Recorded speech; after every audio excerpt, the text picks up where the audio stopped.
크게 어떻게 구분됐었지? 등식이 등호를 포함한 식을 등식이라고 불렀었지. 자, 그 이 등식은 크게 두 가지로 구분이 됐었지. 뭐랑 뭘로 구분되지?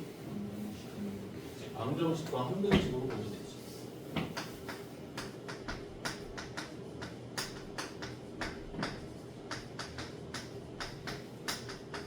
여기 차이점이 뭐지? 방정식과 항등식의 차이점? 방정식은 특정 변수의 값에 대해서만 등식이 성립했지.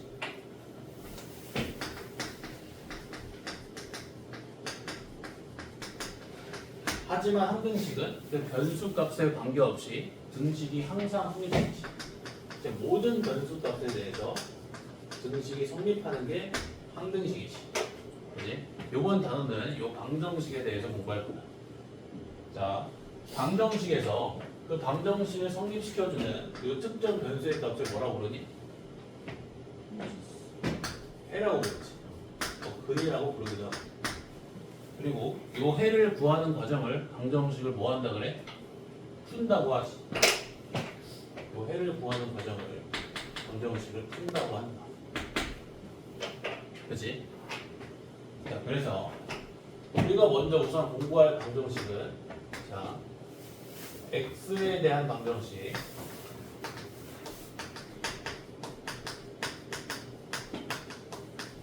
ax는 b다. 자, x에 대한 방정식이라고 했지. 그럼 x가 의미하는 게 뭐지? 1단원에서 공부했는데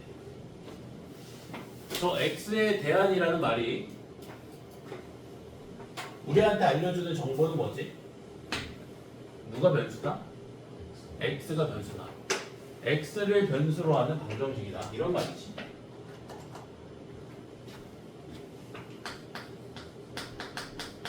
자, 그 말은 x 혼자 변수고 나머지 a, b는 뭐라는 거야? 상수라는 거지.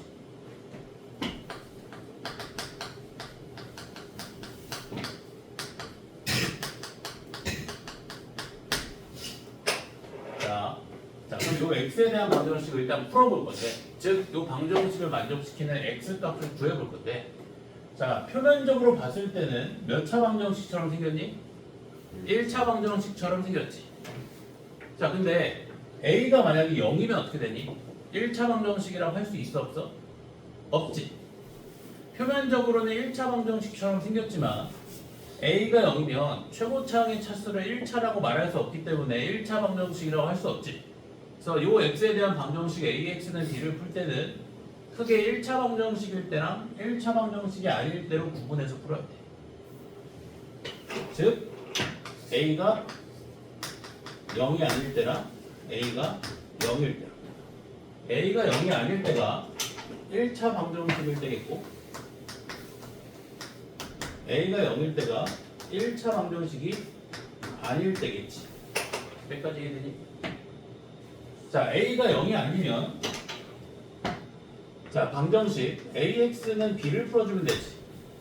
자, 그러면 양변을 a로 나눠서 이 방정식에 대한 해를 구할 수 있고 그 해가 a분의 b 나오지. 여기까지 이해되니? 이해되지, 그치? 자, 근데 만약에 a가 0이라서 1차 방정식이 아니면 0 곱하기 x는 b지. 그치? 자, 요 b의 값이 0이면 어떻게 되니? b의 값이 만약에 0이면 0 곱하기 x는 0 되지. 즉 x에 어떤 값을 대입해도 등식이 항상 성립하지. 그럼 해가 어떻게 나온다? 모든 실수로 나온다. 해가 모든 실수로 나온다. 자, 그러면 반대로 b가 0이 아니라면 0 곱하기 x는 0이 아닌 실수로 나오는 거지. 그럼 x에 어떤 값을 대입해도 등식은 항상 성립하지 않지. 즉 이 등식을 만족시켜주는 x값 존재한다, 존재하지 않는다? 존재하지 않겠지. 그래서 해가 없다고 나옵니다.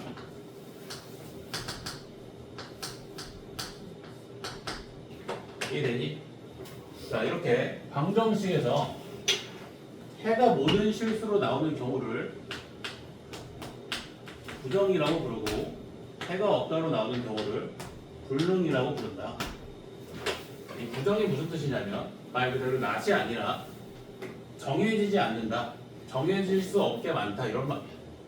부정방정식이란 말 들어봤지? 왜 이름이 부정방정식이야? 해가 정해지지 않고 여러 개 나오기 때문에. 이해되니? 그래서 수학에서 부정이라는 말이 나오면 무수히 많다. 정해질 수 없을 만큼, 정해질 수 없을 만큼 무수히 많다. 이런 걸 의미합니다. 그래서 해가 무수히 많은 경우를 부정이라고 하고 해가 없는 경우를 불능이라고 한다. 여기까지 정리해볼까?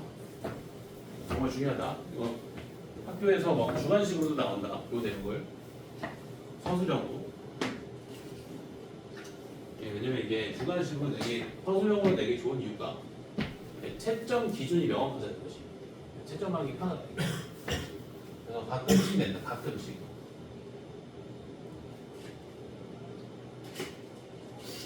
아 너무 맛있네 커피 이거. 너무 맛있다.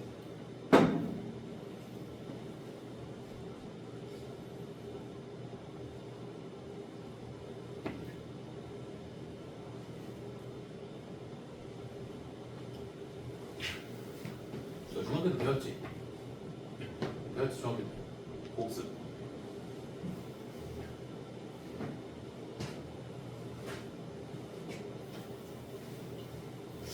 아직까지 되게 좋아 아주.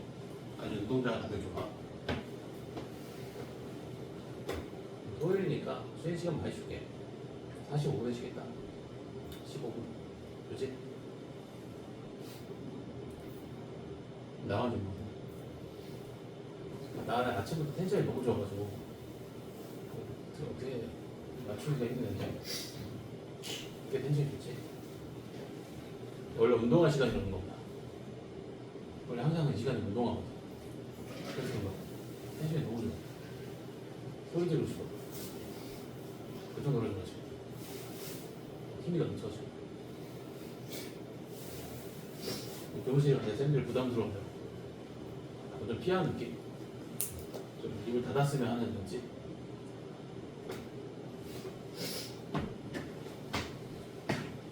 자, 그래도 요것도 한번 써놓자.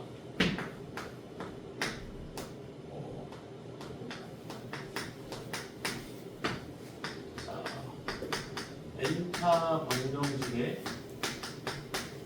n차 방정식은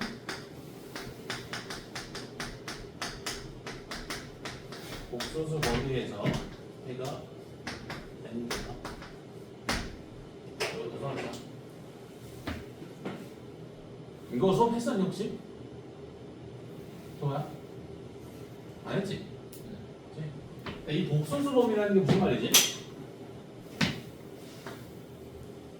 복소수 범위라는 게 무슨 말이지?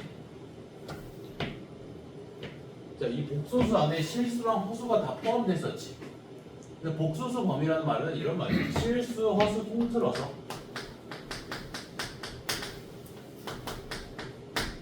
무슨 말인지 알겠지?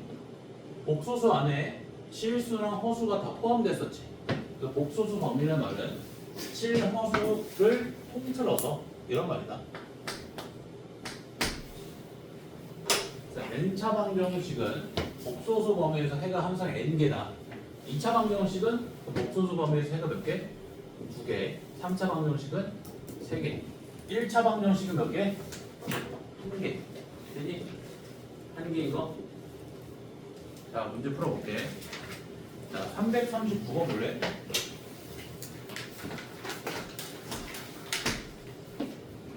자, x에 대한 방정식. 변수가 x라는 소리지. 자, a제곱 빼기 4x는 마이너스 a 플러스 2에 대해서 자, 1번 해가 무수히 많도록 하는 a 값을 구하고 2번 해가 존재하지 않도록 하는 a 값을 구하고. 자, 봐봐. 개념 적용 한번 해볼게. 자, 이게 만약에 1차 방정식이잖아. 이게 만약에 1차 방정식이면 해의 개수가 항상 몇 개 나와야 되니?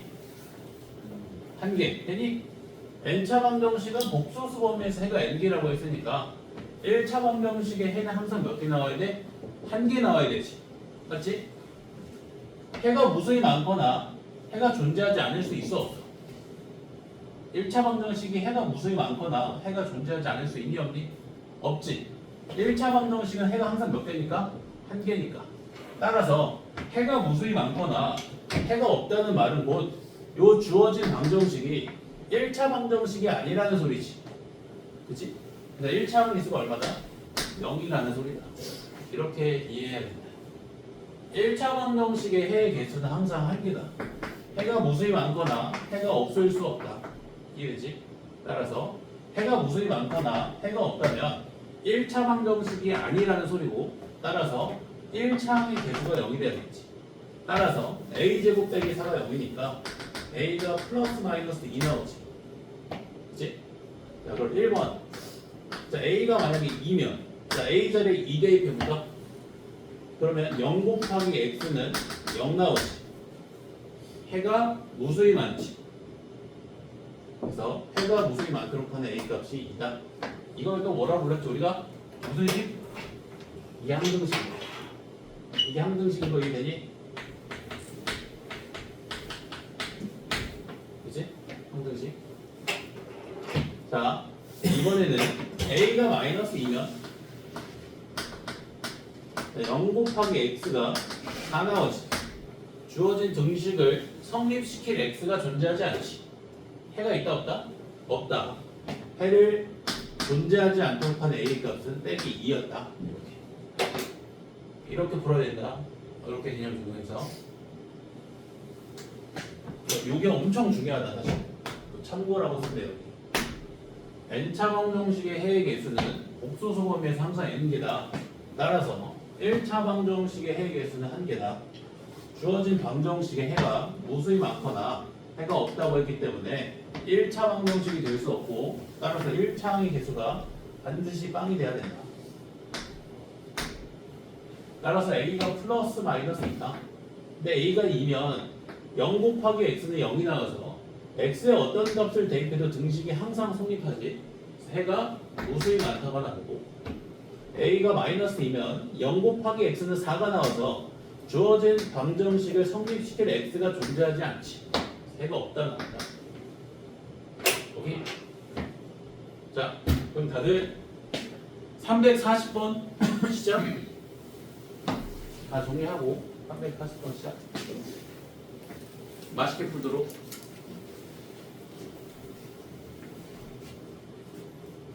아, 약간 잘리네.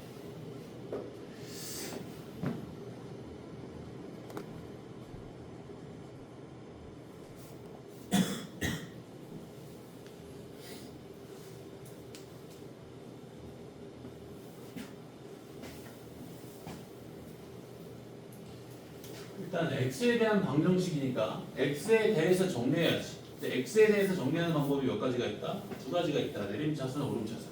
일반적으로 내림차순으로 정리해야 최고차항의 차수가 한눈에 보이기 때문에 내림차순을 정리한다고 했지. 그래서 먼저 x에 대해서 내림차순으로 정리한 다음에 방정식을 풀도록 한다. 풀고 하야 된다. 근데 문제에서 해가 없다고 했잖아.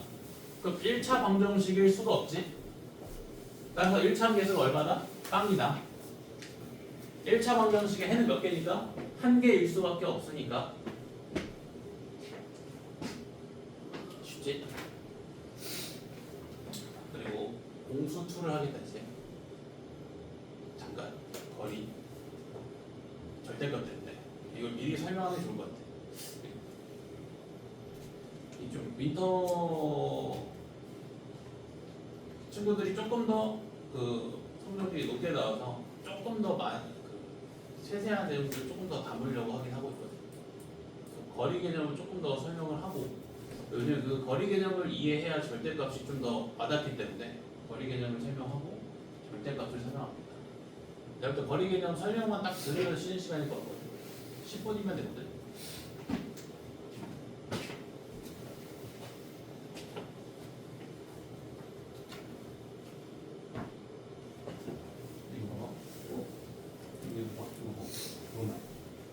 여기 의미하는 게 뭐지? x에 대한 요 대안 앞에 있는 대한민국이 현수 그것도 3번 했네. 요게 의미하는 게 뭐였지? 변수. x에 대한이란 말은 x를 변수로 하는 이런 말. x가 변수인. 자 그러면 이 방정식에서 x가 변수라는 거지. k는 뭐라는 거야? 상수라는 거지. 고정된 값이라는 거지. 변하지 않는다. 자 일단 x가 변수이기 때문에 주인공은 x인 거지. 그래서 x에 대해서 먼저 정리를 해줘야 돼. 그래서 일단 전부 다 좌변으로 이항시켜주면 4kx 마이너스 4k 마이너스 x 빼기 2는 0이고 자 x로 묶어왔지. 그러면 4k 마이너스 1x 마이너스 4k 빼기 2가 0. 이게 x에 대해서 내림차순으로 정리한 거지. 주인공 x에 대해서. 자 해가 없다고 했지. 1차 방정식일 수 있어 없어? 1차 방정식은 해이 몇 개라고 항상? 1개. 해가 없기 때문에 1차 방정식일 수 없어. 최고차항 차수가 1차가 되면 돼야 돼? 근데 얘가 반드시 0. K 얼마? 1이니? 1이고? 네. 자 이제 절대값 하겠다. 절대값.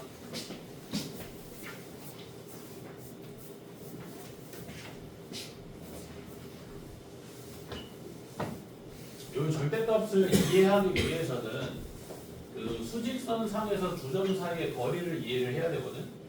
그래서 수직선 상에서 두 점 사이의 거리를 구하는 방법을 먼저 소개하겠다.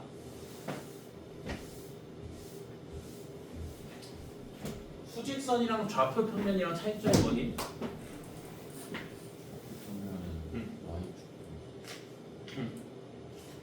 Y축도 있다. 뭔가 수직선은 축이 몇 개야? 한 개지. X축 하나밖에 없지. 좌표 평면은 축이 몇 개? 두 개.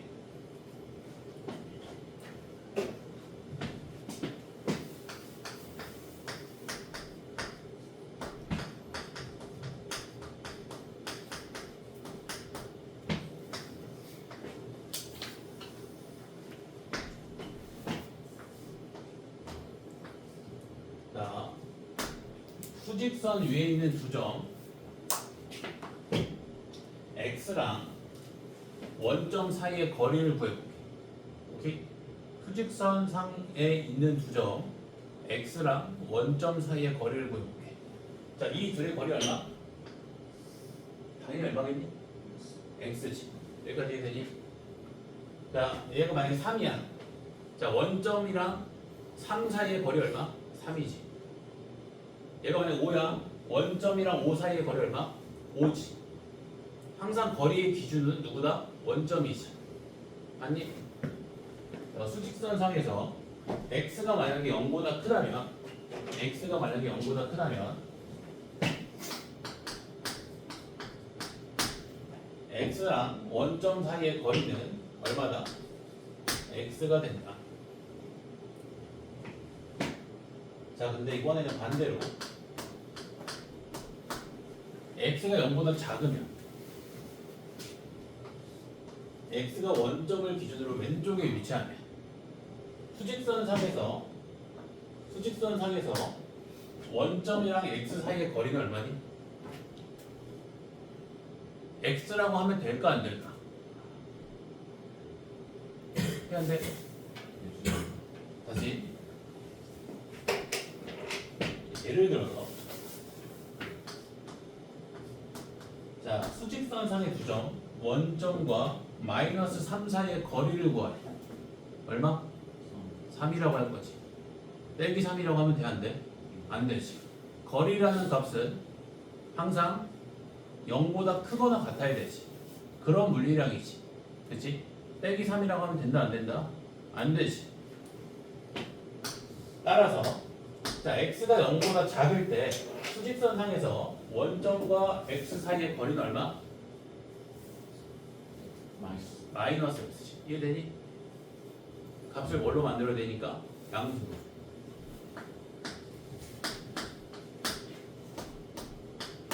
사실상 어떻게 구할 거냐면 사실상 이 두 점 사이의 거리를 어떻게 구한 거냐면 큰 놈에서 작은 놈 뺀 거지. 뭐야? 큰 놈에서 작은 놈 뺀 거지. 얘는 x 빼기 0으로 구한 거고 얘는 0 빼기 x로 구한 거지. 이해되니? 그래서 수직선 상에서 두 점 사이의 거리를 구할 때는 큰 놈에서 작은 놈을 빼주면 된다. 이게 수직선 상에서 두 점 사이의 거리를 구하는 방법이야. 큰 놈 빼기 작은 놈. 이거 이해되니?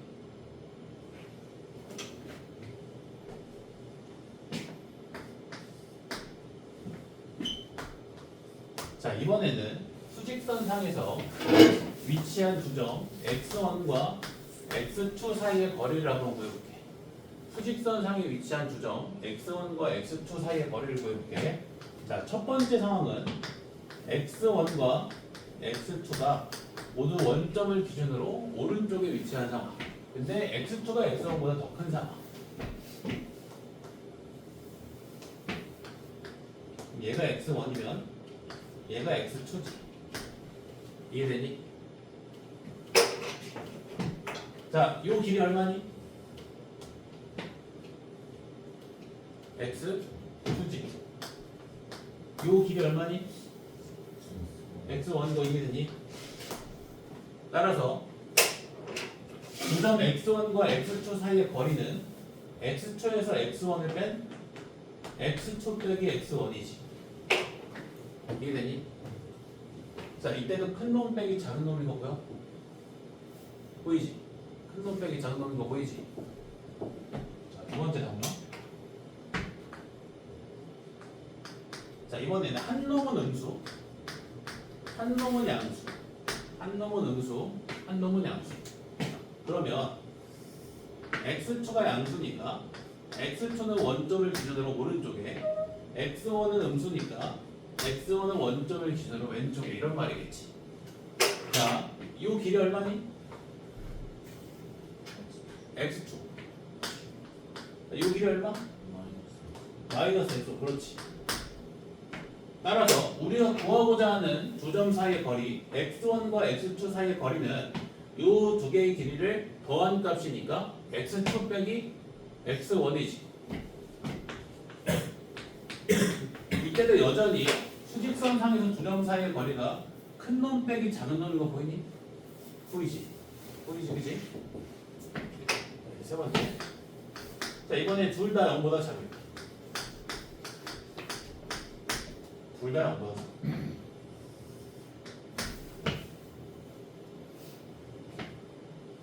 이거 뜨거운 다 붙여야 된다, 사실.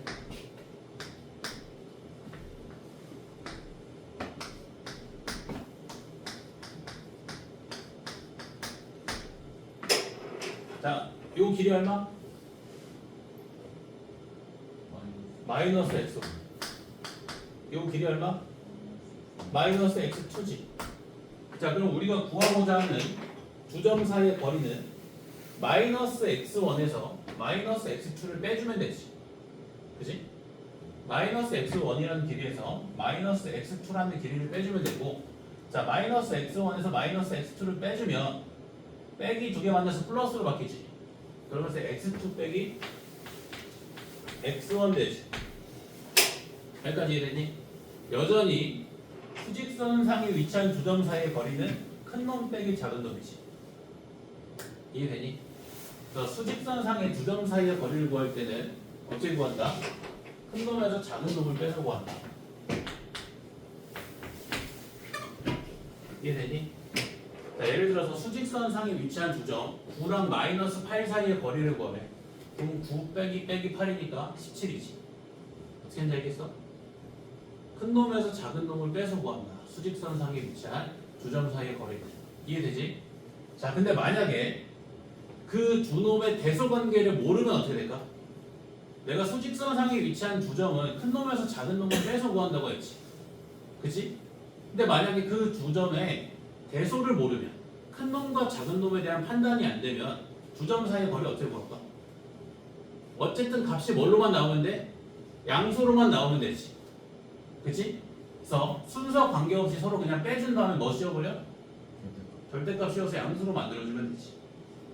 이거 이해되니? 지금은 내가 지금 대소 판단이 가능하잖아, 그지? 대소 판단이 가능하지. 근데 만약에 이 대소 판단이 안 되는 상황도 있겠지. 문자로 주어지는 상황. 그때는 큰 놈 빼기 작은 놈으로 두 점 사이의 거리를 구할 수 없지. 그래서 어떻게 한다? 순서 관계없이 서로 빼준 다음에 어쨌든 값을 양수로만 만들어주면 되니까 절대값을 붙여준다. 이해되니? 그래서 예를 들어서 수직선상에 위치한 임의의 점 x1과 x2 사이에 대해서 두 점 사이의 거리를 구하라고 하잖아. x1과 x2의 대소가 주어지지 않았기 때문에 큰 놈 빼기 작은 놈으로 구할 수 없지. 그래서 어떻게 한다? 그냥 순서 관계없이 뺀 다음에 값을 양수로만 바꿔주면 되니까 절대값을 씌워준다. 여기까지 이해되니? 따라서 이 절대값이 가지는 의미가 뭐다? 수직선상에 위치한 두 점 사이의 거리다. x1과 x2 사이의 거리 이렇게 있는 거야. 이거 이해되니? 자, 그럼 요거는 어떻게 읽을까? 얘 사실 어떻게 쓴 거야? 이렇게 쓴 거 아니니? 수직선상에 위치한 두 점 원점과 x 사이의 거리. x가 원점으로부터 떨어진 거리지. 이거 이해되니?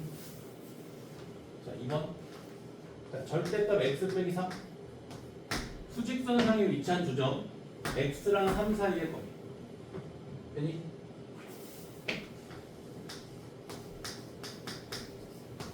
수직선상에 위치한 두 점 x랑 y 사이의 거리.